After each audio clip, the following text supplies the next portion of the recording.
pray.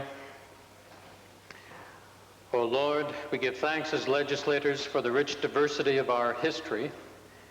We welcome the many challenges of the present.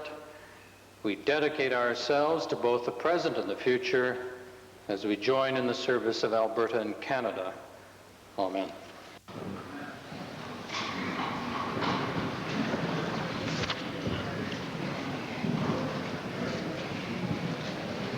Introduction of visitors.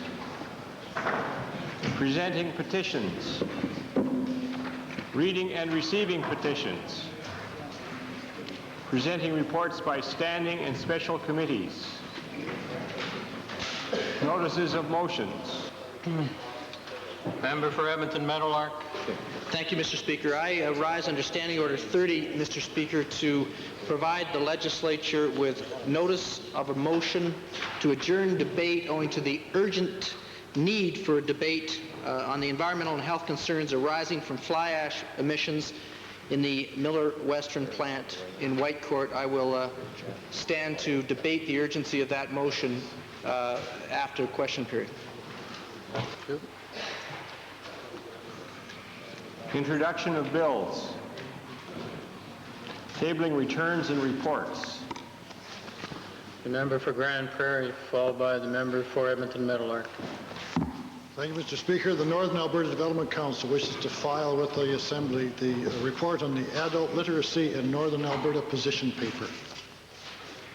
Edmonton Meadowlark, followed by the provincial treasurer. Mr. Speaker, I file with the Assembly pictures illustrating the deplorable effect of fly ash emissions from the Miller Western pulp mill in Whitecourt. Provincial treasurer. Mr. Speaker, as promised on Friday during question period, I wish to file with the House copies of the provincial government's position on the goods and services tax protecting Alberta's future, which was circulated by the government to all members on November the 9th, 1989. I would certainly encourage the Leader of the Opposition to have his caucus read it. Okay. Introduction of special guests. Minister of Economic Development and Trade. Mr. Speaker, it's my pleasure, sir, to introduce to you and through you to members of the Legislative Assembly an individual who has offered outstanding service to the people of the province of Alberta. He is sitting in your gallery. He's the former Minister of Economic Development and Trade, a former MLA from Calgary, and I would ask that he rise and receive the warm welcome of this Assembly, and that is Mr. Hugh Planche.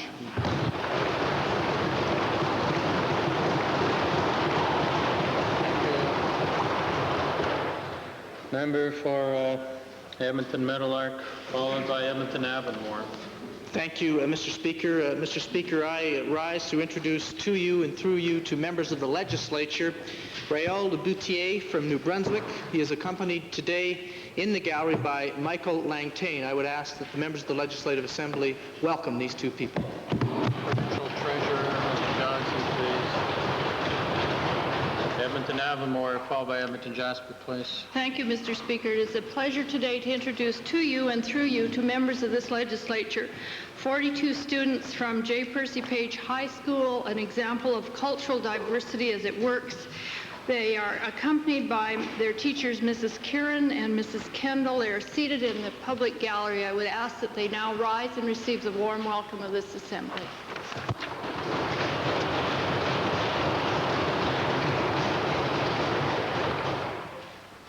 Mr. Speaker, each day at this time, the Legislative Assembly is joined by thousands of CKUA listeners all over the province. This week is Pledge Week at CKUA, and the phone number is 428-7601. Today in the... Order. Chair recognizes Athabaskalak. Order. The chair recognizes Athabaskalak Labish.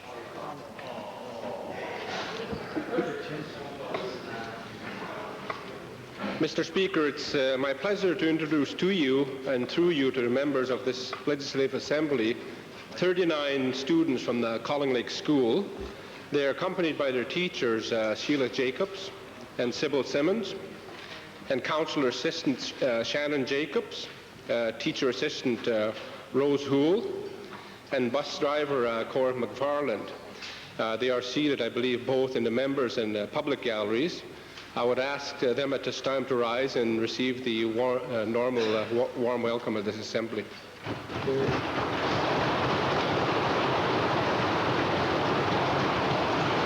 Smoky River. Smoky River. Thank you, Mr. Speaker. It's certainly my pleasure to introduce 21 wonderful children representing the Peace River country from the town of Girouville, and they're accompanied by their teacher, Richard Fournier, and Doris Benoit. At this time, I'd like to ask the students from Girouville School to rise and receive the acceptance of this legislative assembly.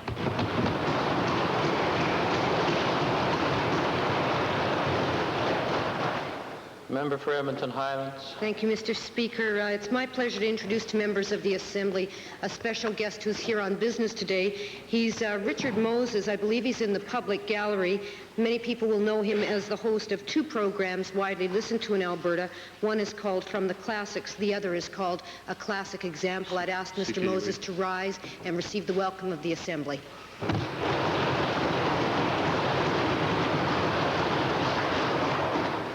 Member for Edmonton Jasper Place would like to do an introduction without passing out phone numbers. Please do so. Thank you. Ministerial statements. Oral question period. Mr. Speaker, to the Minister of Technology, Research and Telecommunications, Mr. Speaker, last year the government repeatedly turned down official opposition requests for the report prepared by Dominion Securities on the possible privatization of Alberta government telephones, Mr. Speaker. Since then, we've seen some curious references to the telecommunications industry. In the throne speech, we've had the Minister of Multiculturalism speaking to Conservatives, saying that he expects a sale of at least half of AGT before the end of the year. On political patronage appointment, Mr. Weber, now the new chairman of AGT, saying it's time to privatize the industry, Mr. Speaker. The point I want to make here to this minister, Albertans have a right to know what is going on with AGT. So my question to the minister, will the minister now finally table the report done on AGT by Dominion Securities? Hear, hear. Mr. Speaker, I believe that the matter is on the order paper and will be addressed in due course. Mr. Speaker, due course may be too late, Mr. Speaker. That's our worry. Now, my question then is to the Premier. Because of the mismanagement of this government, they've run up deficit after deficit after deficit. They're probably looking for a quick fix here by selling AGT. But my question is specifically to the Premier then, can he tell us, is it the privatization of AGT part of the government's plan to reduce the deficit? Mr. Speaker, the Honourable Leader, I believe, is trying to anticipate budget matters, which we are going to have the budget this week, and I'm sure he should feel comfortable about waiting until the provincial treasurer delivers it. Mr. Speaker, that's precisely the point. We don't feel comfortable. We didn't even get the report to look at what they're suggesting, Mr. Speaker. And I want to ask this Premier, because a lot of people are concerned about this, especially rural Alberta, who see their service cut and prices go up, Mr. Speaker. Can I get assurance from the Premier today, then, that there will be no move? There will be no move towards privatization in the privatization of AGT in the 1990 budget. Can I get that assurance?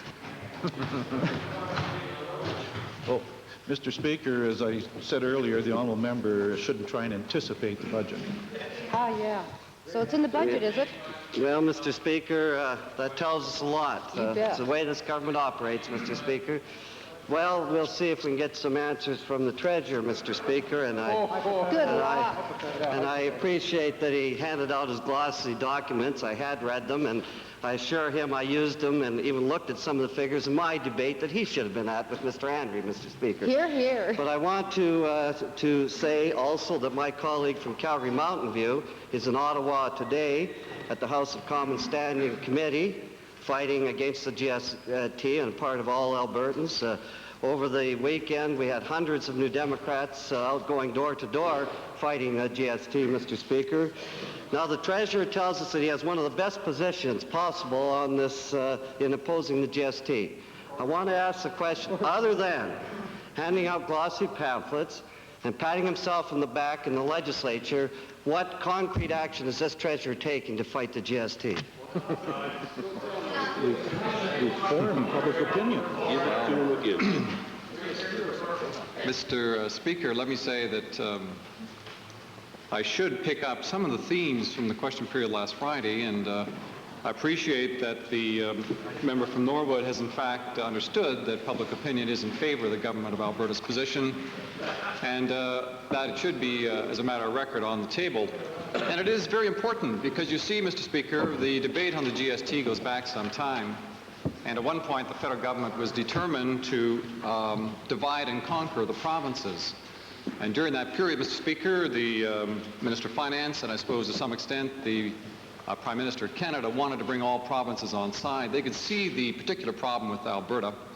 Alberta was the one stumbling block to having a consensus on behalf of the provinces to bring a rolled-in value-added tax. But what is important is that the Premier, at the Premier's conference, managed to convince his colleagues, the Premiers at the time, that to join into that wrong-headed policy would in fact take away the rights of the provinces. And the Premier convinced the Premiers, and the Premiers directed the finance ministers to go back and review what happened. And you may remember that Mr. Wilson then said unilaterally that the provinces would not be part of a combined program. Now that was Alberta's position initially. And that is a significant point, Mr. Speaker, because of course after that point the provinces drew strongly together in their opposition. Now I appreciate the frustration and I appreciate the help that the Leader of the Opposition has brought to this issue. It is important that we combine forces. I think both parties agree that this would be negative on the economic impact for Alberta and would have major, if not disastrous, impact on the small business sector in our province. On that point, we have an accord, Mr. Speaker, and I appreciate the members' support, but let it not be said that the members should have any view at all that Alberta has not been forefront. Our Premier has taken the leadership on this issue, and right across Canada it is well known that the Alberta position is the position of opposition and is the one that has forced this debate, Mr. Speaker. Hear, hear.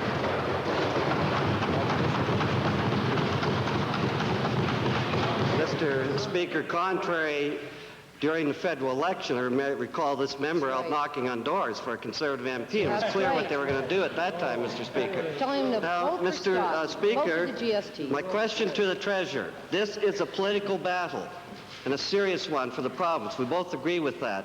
As a result of that, my question to the Treasurer, is this government now prepared to say to every Conservative member of Parliament in Alberta, is they prepared to say to them, enough is enough, that if you support this GST in the House, we are going to be out working against you in the next election? Are you prepared to say that? Mr. Speaker, I don't think there's any doubt that the local Alberta MPs are suffering the pressure of the position of the Alberta government. And as I've said before, all members of the Conservative Party have carried that message to their local MPs. And you have seen the kind of reactions taking place. And I know that the MPs are suffering the conflict in their own mind, trying to decide whether or not the three-line whip that's been put on over their voting in the Parliament, as opposed to the wishes of their constituents, is very clear in their mind, and they're suffering that consequence. But more further, Mr. Speaker, let me say that this Friday afternoon, March 23rd, we will be meeting with the Alberta MPs. The Premier will be putting forth a series of issues, and I can tell you that one of the first issues we will deal with will be Meech Lake and GST, probably in that order. In the case of GST, we'll make it very clear where Alberta government stands. We'll outline for them how the impact will be on our province, and we'll express to them our concern about this GST tax. And that issue, I'm sure, Mr. Speaker, will take a lot of time. All members of our caucus will have a chance to express their views, and the MPs will see fully what it is we intend to do. And Mr. Speaker, that's the outline. You've seen the paper which I tabled in the House today. You've seen the results of the polls across Canada, across Alberta, strongly opposed to it. And as I've repeated again, the leadership on this issue is Alberta's leadership.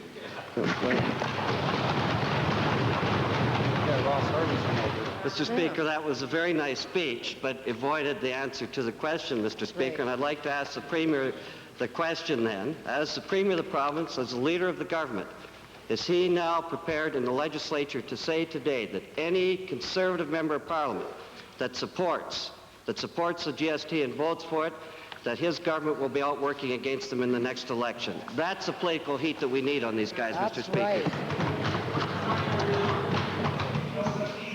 Mr. Speaker, I don't know if the honourable member is serious with that kind of a question. He knows that in any election there are all kinds of issues, reasons to vote for some people and not vote for others, and surely the honourable member would know that those are individual decisions Albertans will make.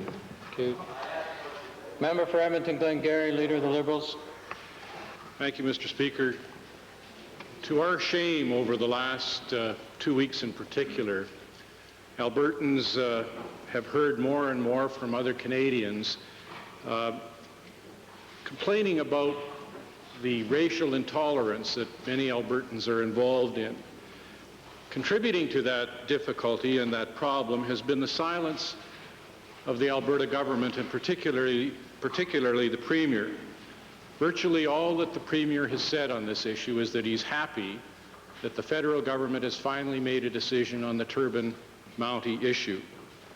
My first question is to the Premier. Will the Premier agree to make a statement, commit to making a statement, deploring this perception of racial intolerance in Alberta, saying that there is no racial intolerance in Alberta, and in fact stating that this is contrary to the values that we have as Albertans to minority rights? Mr. Speaker, we fight racial intolerance in Alberta anywhere we see it. Oh. Sad. I wish you'd say it, sir. My next question is to the Minister of Multiculturalism, who is particularly adept at appearing before television cameras and speaking out, and I applaud him for that, for the arts. Would the Minister of Multiculturalism agree to commit to the same sort of initiative to speak on behalf of minorities in Alberta, and particularly to explain to Albertans and Canadians this issue of the Sikh Turban Mountie matter?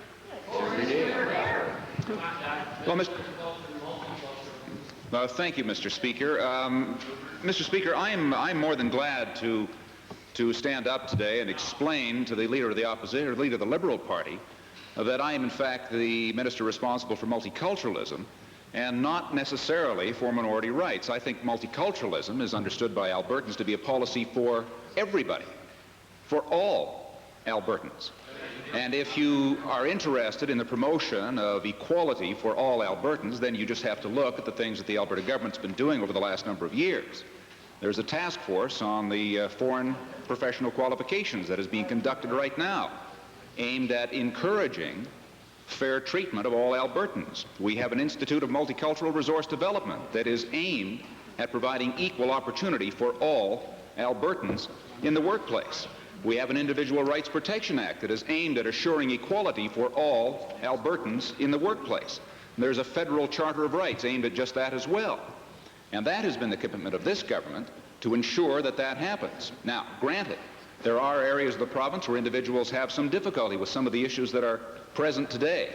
But we're continuing to work, and will continue to work in the future, for the equality of all Albertans.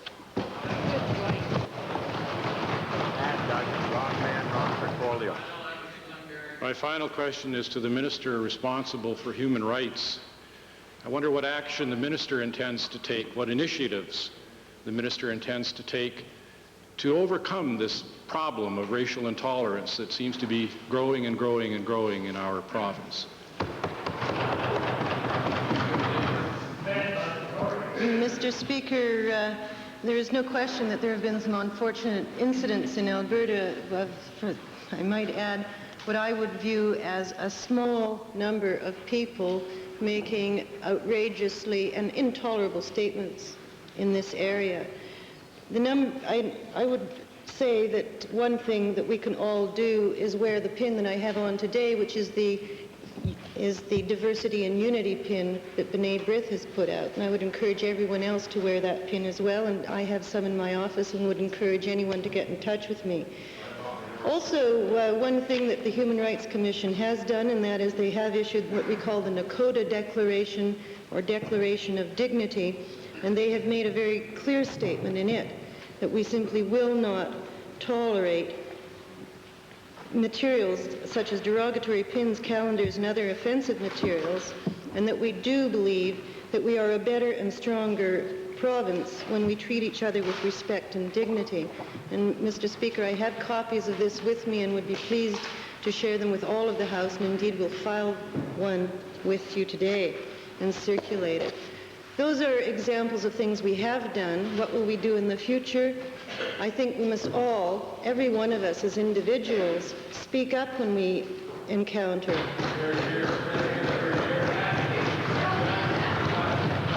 any example. Thank you. Clover Bar, followed by Edmonton Beverly, and the chair notes that a tabling has been given to the table by the Minister of Labour. Clover Bar. Thank you, Mr. Speaker. My question is addressed to the Minister responsible for Public Safety Services. On Thursday last week, we in Clover Bar experienced a fire at the Dow plant in Fort Saskatchewan. Although the fire was quickly contained and extinguished, newspaper reports indicated and inferred that there was toxic smoke and the possibility of evacuation. To the Minister, was there any danger at any time during this incident to the residents at Fort Saskatchewan or the surrounding rural area? Mr. Speaker, the fire at Dow Chemical that occurred, I guess, mid-afternoon on Thursday last, at least I'm advised anyway, had no negative impact on any of the citizens who lived in the Fort Saskatchewan or surrounding area. The fire broke out mid-afternoon within a matter of minutes. The fire response team at Dow Chemical responded, as did the disaster services people with the city of Fort Saskatchewan, and both parties indicated there was no request or need for the province of Alberta through Alberta Public Safety Services to respond further. Thank you, Mr. Speaker. Supplementary, will the Minister indicate what controls and/or safeguards are proposed in connection with the major industrial expansion that are contemplated at Dow and other plants within Fort Saskatchewan? Mr. Speaker, several years ago, 1987, 1988, industry was brought together along with municipalities, the Alberta Fire Association, the Alberta Ambulance Association, by Alberta Public Safety Services, and formed into a coordinating committee called the Major Industrial Accident Coordinating Committee. And in all industrial areas of the province of Alberta, all of these groups are working together to ensure that there is a mechanism, number one, to identify the impact of a disaster once it would occur, and as importantly, to put in place an immediate response to such disaster. That coordinating committee has now been expanded beyond the borders of Alberta, utilizing the leadership that was obtained here in this province, and such work is also now being done in other provinces throughout the country of Canada based on the model of the Major Accident Improvement Coordinating Committee. Edmonton Beverly. Thank you, Mr. Speaker. In this assembly last June, the Minister of Consumer and Corporate Affairs said he was looking forward to the report from the task force that's reviewing the Landlords and Tenants Act. And last week, again, the Minister said he was still looking forward to receiving this report. I wonder, could the Minister give this House an idea when he's going to be tabling that report, and could he assure this House and all Albertans that 6 months, that the report will be here sooner than 6 months from now? Mr. Speaker, I expect the report to be here sooner than 6 months from now, and I look forward to discussing it with all members. Well, inasmuch as I understand the Minister's office has reviewed this particular report, can the Minister assure tenants that he is going to ensure that there's, in that particular report, conditions for subsidizing housing, that there will be minimum requirements in the report to take care of substandard housing in this province? Mr. Speaker, I do not yet have the report of the committee. I do expect them to report on a wide variety of issues once I receive that report, and I, again, will review all of those dimensions. I can't ensure what will be in the report. It is, in fact, a report of 5 individuals, tenants and landlords from across the province, as well as an independent chairperson. And I would look forward to that independent advice that I'd receive in addition to those discussions which we'll have here. Mr. Speaker, I might indicate to honorable members that the circumstance in the rental area is one that we consider a priority and we consider to be of importance in terms of discussion. That's why we've given the priority to this report that we have in putting it in place before Alberta had a difficulty in the area. So I appreciate the member raising the question, look forward to dealing with it further in the future. Calgary Forest Lawn, followed by Calgary Buffalo. Thank you, Mr. Speaker. It's now public that SAIT has been running deficits for the past 3 years, and the situation is so critical that the Minister of Advanced Education has had to ask his Deputy Minister to oversee financial operations. Another factor which has contributed to the deficits is a money-losing venture between SAIT, a Calgary businessman, and a private operator in Indonesia. My question, Mr. Speaker, is to the Minister of Advanced Education. Given that the chair of SAIT's Board of Governors has said that revenue-producing projects generated less money for SAIT than expected, will the minister now admit that this entrepreneurial approach to technical education has endangered the quality of education for SAIT students and exacerbated difficulties in bargaining between SAIT's faculty and staff associations? Mr. Speaker, I can't respond in any definitive way to the question posed by the honourable member for Forest Lawn. I was aware of financial conditions at SAIT, and I called an emergency meeting last month, the 26th, as I recall, to discuss that very matter. As to addressing matters of which the honourable member raises now, I have a meeting later today with the chairman of that board, and perhaps after that time I can respond to the honourable member. Well, perhaps, Mr. Speaker, the Minister of Advanced Education could comment on this, that the government of Alberta has poured at least $10 million of public money into a Batam project, $5 million from SAIT's budget, and $4.4 million worth of a loan guarantee for more equipment. Now, I'm not opposed in any way, Mr. Speaker, to international development, but this project serves few students and is not economically viable. So my question to the minister, Mr. Speaker, is why has the minister allowed SAIT to become the major funder of the Batam project when it in no way serves the needs of Alberta students? Mr. Speaker, the honourable member should be aware that the strength of the post-secondary system in Alberta is self-governance of these institutions. The Southern Alberta Institute of Technology is self-governed. It makes its own decisions. It's an autonomous board. It reports to the Auditor General, of which one would anticipate that report would be tabled in the House sometime soon. So I don't accept for one moment the honourable member's comments that the government of Alberta has poured $10 million into, etc., etc. I simply would point out to the honourable member that is the decision of a self-governing board which reports to this House through me in its annual report. Calgary Buffalo.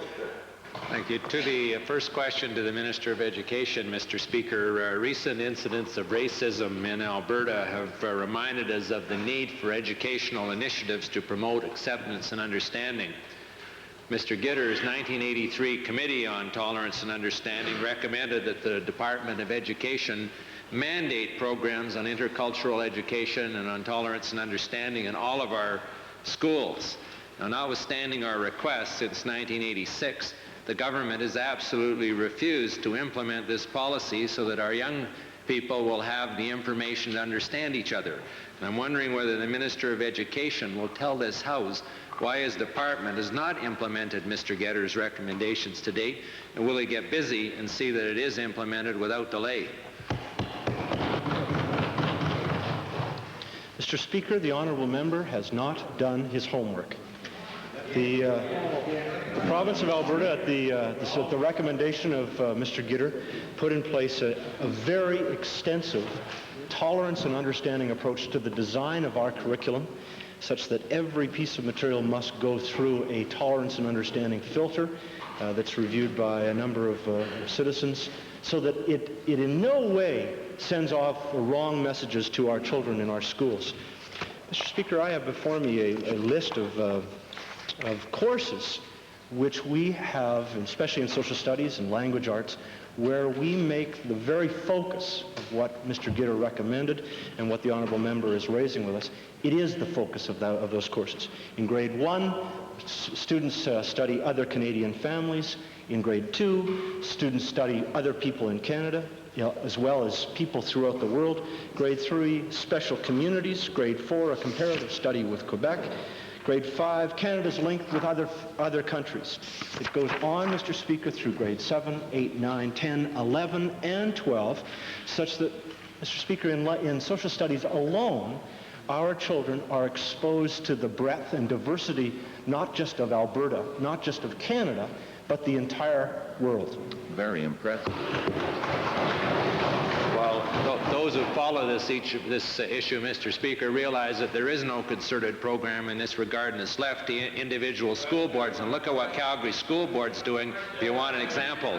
Now, to the Premier, I'm wondering why the Premier doesn't recognize that of all groups in the province, it's his own cabinet and Tory MLAs that are most in need of education in this matter. And why doesn't he follow Mr. Gitter's other recommendation to set up a committee of this legislature on tolerance and understanding so that his party can get some education on what's needed on these issues?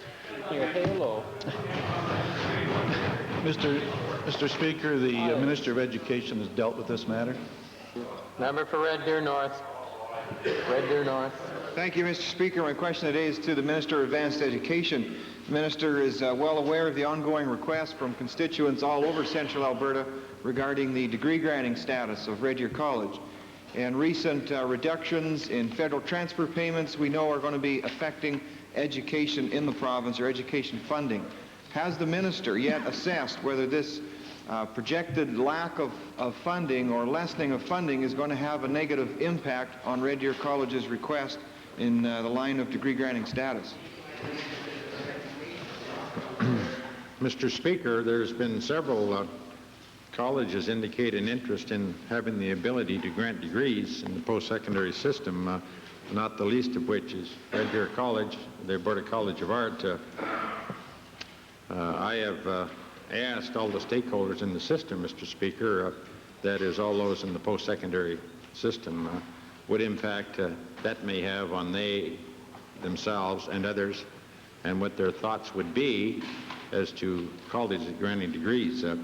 I've asked them to respond to me by April the 1st, and I would expect, after having received their comments, to consider the whole request of colleges in the system for degree granting status. Supplementary, Mr. Speaker, if I may. To the Minister, in the past the Minister has alluded to a date of 1991 as being the earliest date at which he could give a possible resolution to Red Deer College's request. Can we have a commitment from the Minister today that any change in transfer funds is not in any way going to delay the decision that all of Red Deer and Central Alberta constituents are waiting for? Well, Mr. Speaker, obviously access along with quality are the two priorities that I as Minister have set, and this government has set education as a priority, its first priority, along with health. I can't comment as to what effect reduction in transfer payments under the established program financing would have. The provincial treasurer is probably the only one who is prepared to comment on any shortfall in transfer payments. My commitment to the people of Alberta, particularly those students, is that if they have the desire and the ability to pursue post-secondary education, I will do everything I can as representative of the Alberta government to see that opportunity is available. Just in summary, with regard to the degree granting question, I have said publicly I would hope to make a decision by 1991 as to whether any additional degree granting institutions in Alberta will be created. I intend, Mr. Speaker, to see that commitment through. Edmonton Jasper, please. Thank you, Mr. Speaker. The Premier will be aware from his days as the chair of Nortec Corporation of an Alberta-based company called Tigny Technology. This company has technology to develop a pulping process for aspen poplar, which involves no chemicals and zero effluent. Today they announced an agreement with the Soviet Research Institute and 2 Soviet banks to develop the technology in the Soviet Union. I wonder if the Premier can stand and give any good reason why the provincial government isn't involved in funding this research here in Alberta rather than having it developed halfway around the globe. Mr. Speaker, I wasn't a member of the government at the time, but I do recall from knowing Mr. DeLong, who is one of the principals in the TIGNI technology matter, that he requested and received Alberta government research funds and carried out research at the Alberta Research Council facility in northeast Edmonton. Mr. Speaker, that was a very unhappy project. Bleachcraft technology belongs to the last century. Alberta may be the only jurisdiction in the world left that subsidizes tearing down trees and subsidizes capital investment in bleachcraft pulping technology. I want the Premier to reconsider his position and consider bringing in a moratorium on pulp developments until we look into new technologies like this, which can produce pulp without the effluent. Mr. Speaker, it never ceases to amaze me how the honourable members opposite from the opposition parties are so in a rush to shut down Alberta. When you see the attempts, Mr. Speaker, to deprive, as I said, Mr. Speaker, when you see the attempts to deprive parts of this province who have been unable to get the kind of economic development that is so needed to build the communities and allow their families to stay at home and to build their communities, and yet you have members here trying to stop those developments. When we have carried out this and have the strictest environmental impact assessments, when we have the strictest standards and rules, and continue to have members try and stop these developments and stop the opportunities for Albertans. It's a shame.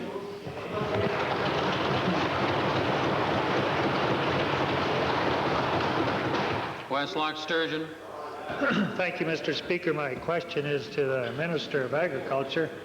Last week, the Minister, in an answer to my question, said, although the government is in favor of method of payment to crow rate directly to the farmer, they had not made the decision on the dilution payment. Now, Mr. Speaker, organizations like the Wheat Pool and the Unifarm have said they do not feel payment to the farmer is logical or correct unless they are paid a dilution payment, Mr. Speaker. Now, to the Minister, how can he reconcile or rationalize the fact that this government will not get off its pot and make its mind up on the dilution payment and yet ask the farmers to accept direct payment to the crow? Mr. Speaker, I will again try to enlighten the honourable member from Westlock Sturgeon. It seems to me I recall the honourable member also being down at the Agri-Food Conference in Ottawa, December the 11th and 12th, but obviously his ability to pay attention there was no better than his ability as in the Legislative Assembly.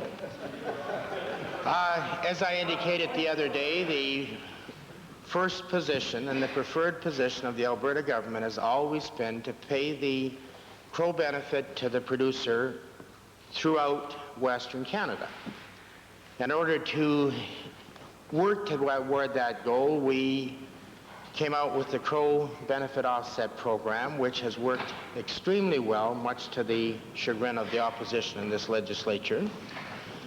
And we went one step further in a cooperative study with the province of British Columbia and the Alberta Wheat Pool to develop a pilot where the two western provinces could, if necessary, show the rest of Canada that we could put that money in the hands of the producers without interfering with the market conditions in Saskatchewan and Manitoba.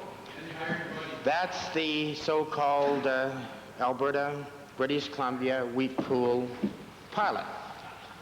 But that doesn't change the fact that our first position is to solve the problem once and for all across Western Canada. And I would resubmit to the honourable member that we have a task force now at the national level that was announced following the Agri-Food Conference addressing that.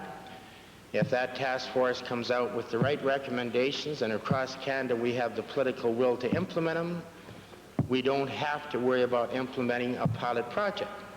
So it's premature to worry about making any decisions on the pilot project. Mr. Speaker, a wonderful answer to a question I didn't ask, but nevertheless, let's try it again. The farmers have told you, the majority of the farmers in Alberta belonging to the largest organizations have said they do not want the crow paid to the farmers unless they receive a dilution payment, which varies between 90 and 120 million a year. Will you answer the question, are you prepared to commit this government to pay that dilution payment? Mr. Speaker, the honourable member from West Loch Sturgeon obviously hasn't heard the same message from the farmers of the farm group that I have. The dilution payment becomes, as he describes it, becomes an issue only if we're dealing with the pilot. The dilution can be addressed in a variety of other ways if we're dealing with the overall payout of the crow rate benefit. Bow Valley, followed by Vegreville. Mr. Speaker, my question is to the Honourable Minister of Transportation and Utilities and concerns the proposed north-south route called Highway 56.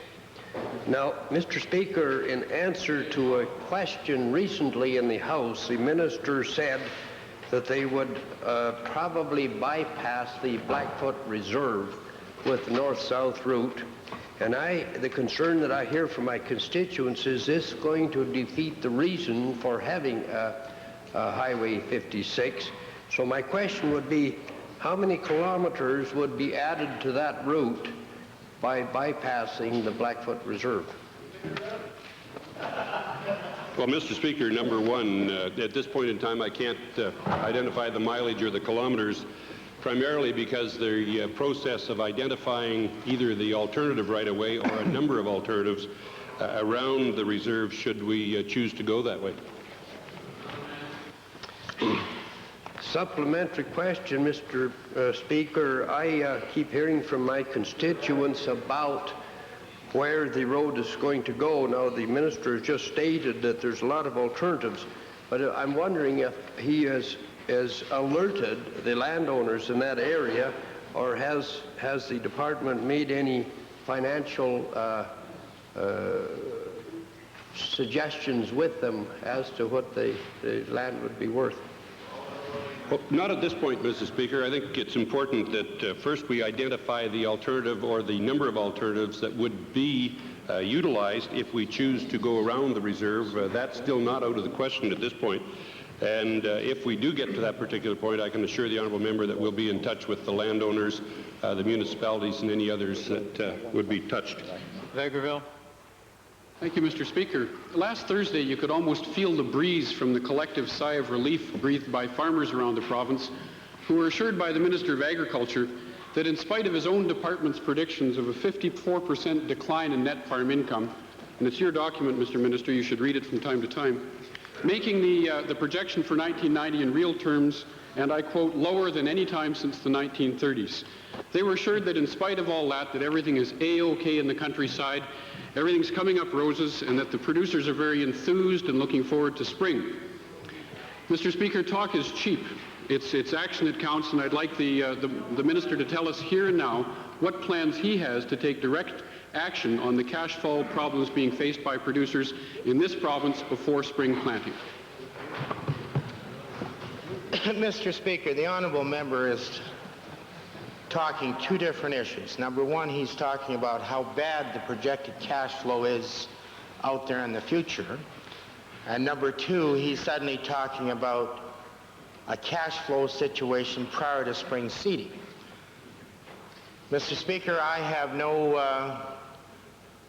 been subject to no lobbying about a cash flow situation in general across this province that is seriously going to hamper spring seeding. I think we've had 3 areas in the province that suffered some unusual circumstances last year which interfered dramatically in their cash flow. We have responded with existing programs to address some of the hurt in all 3 of those areas. So I would submit, Mr. Speaker, our farmers are in a reasonably good position for going into the spring seeding season. If the doom and gloom forecast that the honourable member from Vegreville likes to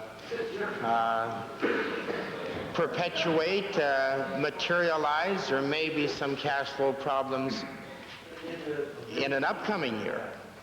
But I think anyone who has assessed the industry will know that the beef sector is strong. The pork sector's outlook is positive. The commodity crops are not bad.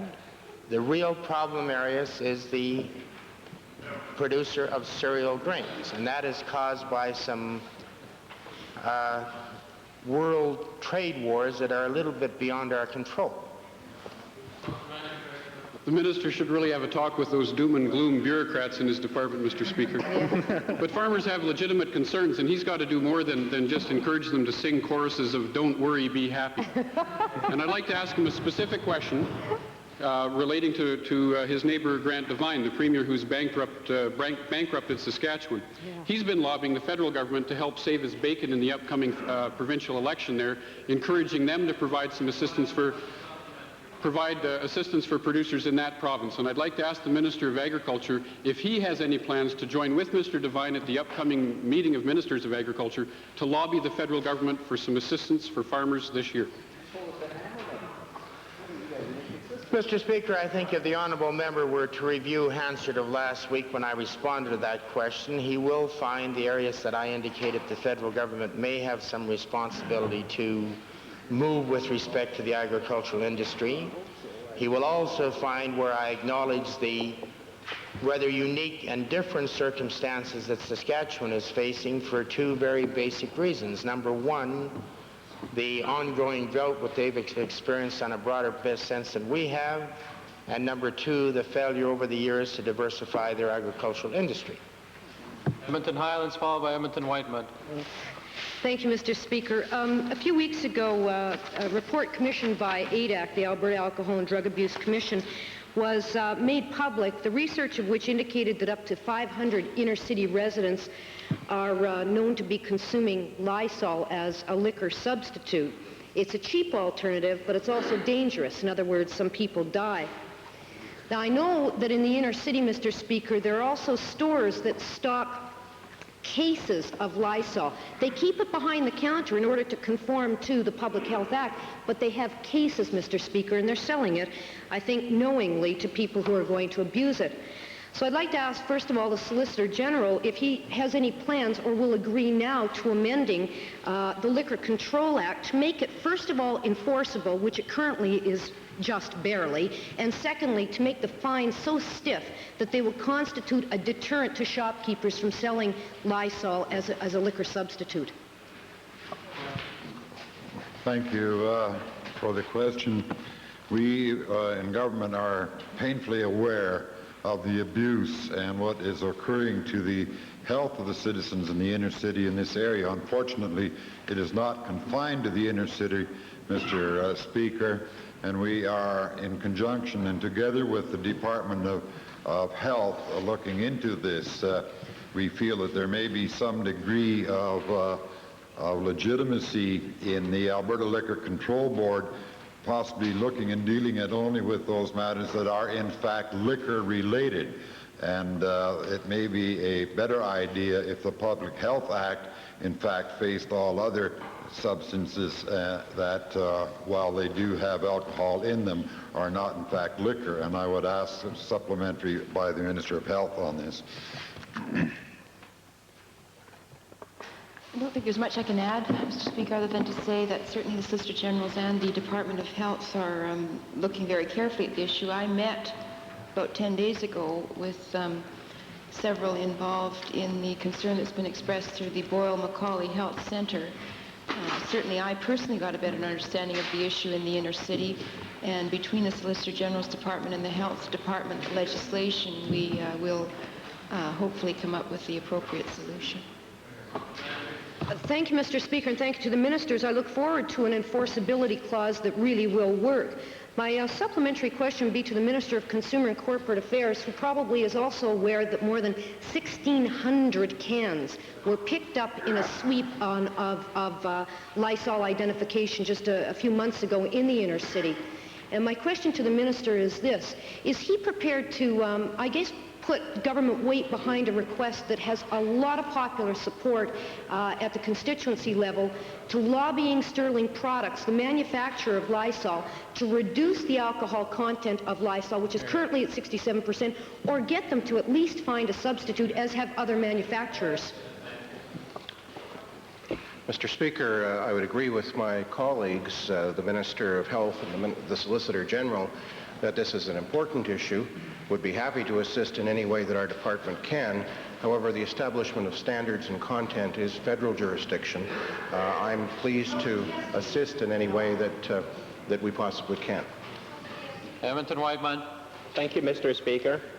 Mr. Speaker, in the document, A Code of Conduct and Ethics for the Public Service of Alberta, it states, political activity, Section 5.1. Subject to Sections 5.2 and 5.3, there is no restriction upon participation in public activity by employees, save that they must not participate directly in the solicitation of contributions within the meaning of election finances. Mr. Speaker, it has come to my attention that in the last 12 months, or since the last provincial election, there have been 3 individual provincial employees all working under the jurisdiction of the Minister of Public Works. Shame. Time for question period has expired. May we have unanimous consent to complete this series of questions, and also for the Minister of Forestry, Lands and Wildlife to give supplementary information in response to a question from Edmonton Jasper Place. Opposed? Carried. Thank you. Thank you, Mr. Speaker. Mr. Speaker, it has come to my attention that in the last 12 months, or since the last provincial election, which is a year ago this coming Wednesday, 3 individual provincial employees working under the jurisdiction, all working under the jurisdiction of the Minister of Public Works, Supply and Services, have been terminated because of their political involvement in Liberal campaigns, 2 in the riding of Whitemud and the other in Smoky Lake. Mr. Speaker, I find this situation deplorable and unacceptable. My question to the minister: will the minister tell this assembly if he made the final decision in the firing of Dennis Holloway-Chuck, a Liberal candidate in the last election? Mr. Speaker, I read about the, quote, firing, quote, dismissal of one Dennis Holloway-Chuck in a local paper that was published in northeastern Alberta. Didn't answer the question. Mr. Speaker. What'd you do about it? Mr. Speaker, can the minister give me assurances that other employees in his department will not meet the fate of Don McMahon, who was in the Division of Public Affairs, who has publicly stated on several occasions that he was terminated specifically for his assistance in the campaign in the Whitemud riding? Mr. Speaker, an individual Albertan, man or woman, chooses to make a public statement or a public utterance, they certainly have that right to do it. I will be governed by my conduct. I'll be governed by the rules of integrity and the code of ethics that we have in the province of Alberta in dealing with any matter. And what an individual chooses to say or do in public is their own choice, but all citizens of our province should be assured that the government of Alberta greatly admires the contributions made by all members of our public service in undertaking their responsibilities and their work. From time to time, there are individuals who do not fulfill or meet the high standard that is required of a man and woman functioning in our society and working for the government of Alberta on behalf of all of the citizens of Alberta. And when those circumstances do occur, senior management and individual departments take appropriate steps to improve the quality and the performance of the public service, Mr. Speaker. Minister of Forestry, Lands and Wildlife. Mr. Speaker, on March the 15th, the honourable member for Jasper Place asked me the question about a complaint under the Federal Fisheries Act in relation to the Procter & Gamble Cellulose Limited. In response, I outlined the RCMP and the Fish and Wildlife Division cooperated in that investigation. I further stated that there was insufficient evidence to proceed with any charges, and I also stated nothing further was done. While that was all correct, Mr. Speaker, I'd like to add some supplementary information to the question. The RCMP turned the complaint over to the Grand Prairie Office of Fish and Wildlife Division on April 6, 1989, and in order to determine whether charges were appropriate, in-river fish toxicity tests were required. And because of the extraordinary wet spring and summer conditions, it was impossible to conduct the required test. The work is planned for the spring and summer of this year, as the conditions are appropriate, and the work will include bioassay to determine fish mortality and fish tainting, if any, as related to the effluent of Procter & Gamble mill. Edmonton Jasper Place. Supplementary. It's tempting to be concerned about one department approving this initiative and another one investigating charges. But I take it the minister has confirmed that there's no special funding available for this investigation. I wonder if you can assure the House that it will be possible to determine whether harmful alteration, disruption, destruction of the fish habitat took place with the research he's outlined today. Is it going to be sufficient without the funds? Mr. Speaker, I'd have to wait to make that judgment until I see what the research is. I have to say, too, that I can appreciate the honourable member's confusion with respect to who's responsible, because there are the federal government and the provincial Department of the Environment is also responsible in these areas and is also doing some testing with respect to the effluent. The staff in the region requested additional funds to do the research. We're in tight budget times, and my answer was no, they'd have to find it internally. I've been assured that there is the dollars that would allow the test to be done, and we will make sure that that research is done. And whether or not it's adequate, if it's not, we'll have to do further testing, but I'm hoping that it will be adequate. Thank you. Standing Order 30 request, Edmonton Meadowlark. Thank you, Mr. Speaker. I rise to argue for the urgency of adjourning regular debate today and instead asking the House to undertake a debate into health and environmental concerns arising from fly ash from the TP burner at the Miller Western Pulp Mill in Whitecourt. I would argue that there are a number of reasons why this debate is urgent, why it is necessary to undertake this debate today. First of all, Mr. Speaker, the full report from EnviroTest Labs has not been released publicly.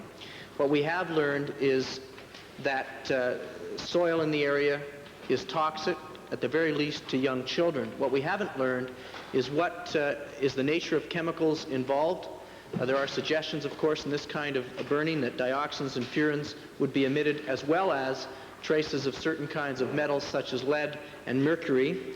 We have also not seen fully revealed the EnviroTest Lab recommendation that, in fact, a full and comprehensive assessment of soil toxicity, risk assessment of soil toxicity in the Whitecourt area be undertaken.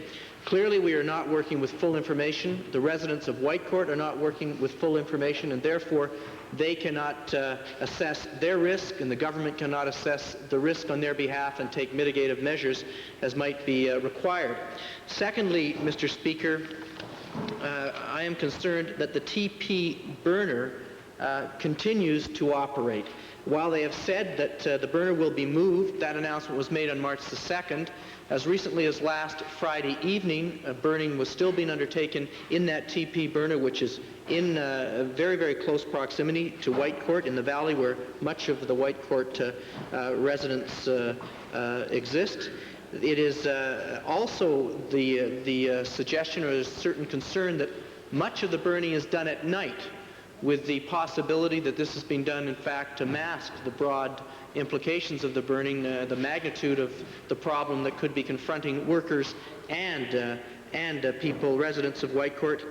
Thirdly, while they're moving the TP burner, we still don't know enough about the nature of the site to which the TP burner will be moved, the health risks that will be encountered by workers who will still work at that site, and of course the environmental risks involved to those areas in proximity to the new site. A third concern, Mr. Speaker, and a third issue arguing for urgency relates to the apparent delays in action on the part of this government. I note that a letter was sent on November the 7th by the Minister of Environment to a resident in Whitecourt. Order, please, honourable members. Standing order says briefly. Perhaps you'll sum up your comments. I have, thank you, Mr. Speaker. Just to summarize this third point very quickly, this letter indicates the minister knew on November the 7th at least that there were health concerns. It wasn't until March the 2nd that any action was taken. This clearly has implications for how this government is undertaking to assess environmental concerns in other areas of this province and how they are acting on those concerns. Urgency relates to the fact that there are health concerns, Mr. Speaker, that those concerns have been revealed, but that the full implication of those concerns have not been revealed because we do not have complete information. We must get that information today. This government must act on it as soon as is physically possible. The urgency relates to the health of children and all residents of the Whitecourt area, Mr. Speaker. Repetitious. No honourable members. Standing order 30 says the member may briefly state the arguments in favour of the request for leave. The chair has listened to the comments and the plea for urgency. The chair believes that indeed there has been sufficient time during the throne speech debate so far for honourable members to make comment with regard to this important issue. As a matter of fact, last Friday afternoon, the member who brings forward the request before the debate, the member for Edmonton Meadowlark, spoke for the length of time allotted to that member, and at that time did raise a number of environmental concerns.